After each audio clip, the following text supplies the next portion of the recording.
There's something that leaders tend to do that it's kind of a strange combination. It's not that leaders do it intentionally to become leaders, but it is that some people, most people, almost all people who do this eventually become leaders because doing it causes other people to stand back in awe and go, wow, look at that.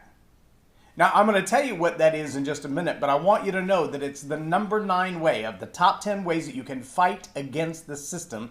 And when I mean the system, I mean what's going on in our society today, most especially in North America, most especially in America. But this system, this world system that's coming against us right now is a global issue. The same concepts that are being shoved down the throats of Americans through certain political ideologies, through certain educational ideologies, through certain social ideologies. It's the same concept that's being shoved down the throats of people all over the planet. Different cultures and societies are being browbeaten into this new world philosophy that's not so new. It's just being repackaged. But this number 9 way that you fight against the system, if you're a leader of any caliber, is probably something you were already doing. You just didn't realize how strongly you were leading. You didn't realize how strong you are. And today I want to both encourage you to continue to do that and encourage you to redouble your efforts in doing the number 9 way that you fight against the system. Right after this.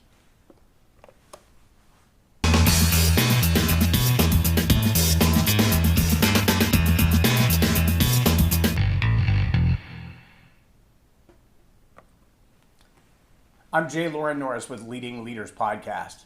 And a couple of years ago, we moved back to a neighborhood similar to where we'd been in the past. And I noticed, and this was pre-pandemic, so that gives you a little bit of a frame of reference. But pre-pandemic, I noticed a sign in the front store of a door that said, "Help Wanted." And I walked in the door and said, I understand you're hiring. What kind of person are you looking for? And she gave me a really quick rundown, and she said, "Is it you? Do you know somebody?" And of course, I was in my truck that has the big leading leaders on the side of it and all the ads on it. And I said, "Well, it's not me, but my son is looking for a job." She goes, "Is he willing to work?" I said, "Well, I got 2 sons that are looking for jobs. And I'll be honest with you, one of them has a phenomenal work ethic. The other one is really great with people." She said, "Well, how come they're not both?" And I said, "That's a really good question, but I just know the facts. Both of them are intelligent. Both of them can work. Both of them will work. One of them realizes I can do this in my sleep, so to speak, at almost every job he's ever been at. So he doesn't work really hard or really diligently, except when he has to. It's kind of the tortoise and the hare thing. The other one works diligently nonstop. But don't put him around a lot of people. He's not a people person. He likes his own little group of people, his own little clique, and he's very fun and loving with them. But with a lot of people, not his thing. He'd rather be in the corner. When we do events together, he's always the guy behind the camera. The other one might be out on the floor with the microphone doing anything. He can engage with anybody, anywhere, anytime, never has an issue with it. But one brother, the work ethic, nose to the grindstone, just don't make me communicate with people." I guess he gets that from his mom. When I explained that to her, she said, "Well, I really need the one that's better with the people, not the one that is just work ethic and not so good with people." So she hired him. She hired the one with the personality. And it worked out really well for a while. And then she realized after she promoted him a couple of times that he would rather sit and talk with the customers or jabber jaw with the other people that worked there than to get some of the work done that she really needed to do. But then he got another job offer and moved on from there anyway. She still calls him from time to time to come back and fill in because she likes him that much. Have you figured out what number 9 is yet? Yeah, work ethic. I don't care where you lead. I don't care how big the organization or how small the organization. If you're a solopreneur or leading a mega company, if you have a work ethic, if you believe in hard work, and I don't just mean believe in doing work hard while you're there. I don't mean that you believe in grinding in such a way that the only way to get anything done is hard work. I love James Malinchek's illustration. He does it in his seminars when he says, listen, you can work smarter, you can work harder, or you can work right. And they are not the same. Let me follow his illustration out for you. He says, if I decided that I wanted to go from this room into the other room, I could walk over to the wall and bang my head against the wall until the wall fell down, or at least made a hole big enough for me to fight my way through. That would be working hard. If I decided instead I want to use tools, I could get an axe or a chair or something and tear a hole in the wall and make my way to the other room, and that would be working smarter because at least I'm not using my head and my hands anymore. And there's some truth to that. He said, but if I really wanted to get into the room next door, I would find the door. And that would be working right. There are a lot of people in life who feel like if I just toil enough, if I just press enough, if I just struggle enough, that eventually I'll succeed. Well, you've got to work hard and you've also got to work smart, but you really should work right because that's what's going to get you to success. But if you don't have the work ethic at all, then you find yourself where we find our American society today. Just last night, I was in a small group of people and we were chatting, and 2 or 3 of them mentioned the fact that in their roles in their job, part of their responsibility is to hire help, and they can't find any. Think about that for a second. We just came out of a pandemic where tens of millions of people lost their job. And now that the economy is beginning to come back and some parts of society are beginning to open up, business is beginning to be business as usual, so to speak.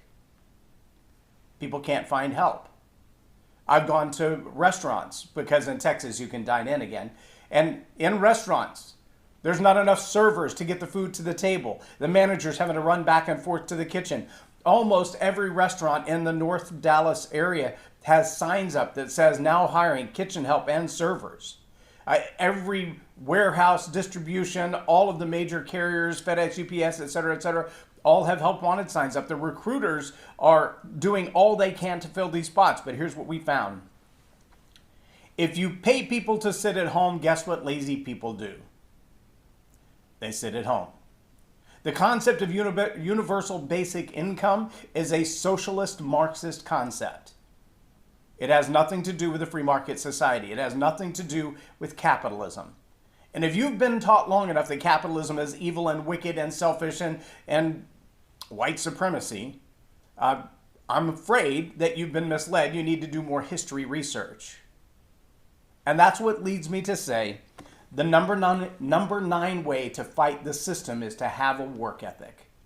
To understand and appreciate not only the value of hard work as its ability to convey to you income and to convey from you value in society, but also the ability to teach you the discipline to show up, to be consistent in your showing up for work and being on time for work and doing the hard work while you're there and doing the job that you're asked to do and delivering the promise that you made to work for that individual. While there are so many people unwilling to work, there are a whole lot of people who frankly need to work. I don't mean they just need a job. I mean they need to do the work because of what work brings. Now from here, I'm going to ask you to go do some research on a keyword called purpose. Purpose. And I don't care who you read on it, Dennis Prager, Ayn Rand, Jordan Peterson, whoever you want to read on the word purpose, here's what you're going to find. When people lose purpose, they lose hope. And when people lose hope, they give up. Suicide rates go up, abuse rates go up, sexual assault rates go up, crime goes up, and society fails. When people lose hope, they truly feel, the counter of that, hopelessness. Hopelessness is the definition of someone who's got nothing left to lose. When you find yourself in a society overwhelmed by people or overwhelmed with people who have no jobs, you find people who have no purpose. Now, they may feel today like they have a lot of liberty and freedom and independence. They can come and go as they want, and the government will just send them another check to do whatever they want. But what happens when you reach the place where you don't have a job, you don't know how to get a job, you have an education that no one will hire you for? Great that all these college courses are being paid for. Great that all this information or knowledge is being shoved into people's head. But if there is no job for the knowledge that you have, and the government decides to cut that paycheck they've been sending you by, I don't know, half, 90%, and you've lost both the ability and the will to work, now what? I am a firm believer in the power of work, not just to gain wealth, not just to get a paycheck, but as an expression of your purpose to be alive. And when you lose that work ethic, when you lose that purpose, you're not only going to find that your bank account begins to dwindle, but so does your hope, so does your strength, so does your courage, and so does your influence in this life, and you will no longer be a leader of any caliber. So I challenge you as leaders, continue with the strong work ethic that you have, whether you work for yourself or you work for a giant corporation, and inspire and influence those around you to continue in their work ethic. There will be a day, and I believe, I'm sad to say that it's coming sooner than any of us would have imagined, that we will have an entire generation of people who firmly believe it is the job of the government to take care of them, take care of their health care, take care of their education, pay their basic bills, and not their own responsibility. And in that day, we may see the demise of capitalism. Not because capitalism is a bad idea, not because free market ideas are dangerous or white supremacist, but because people have been brainwashed into the idea that if you do nothing, I'll take care of everything. And that, my friends, is a recipe for disaster. The number 9 way to fight against the system is to have and to instill a strong work ethic. I'm J Loren Norris with Leading Leaders Podcast for Tell It Like It Is TV. Have a blessed day.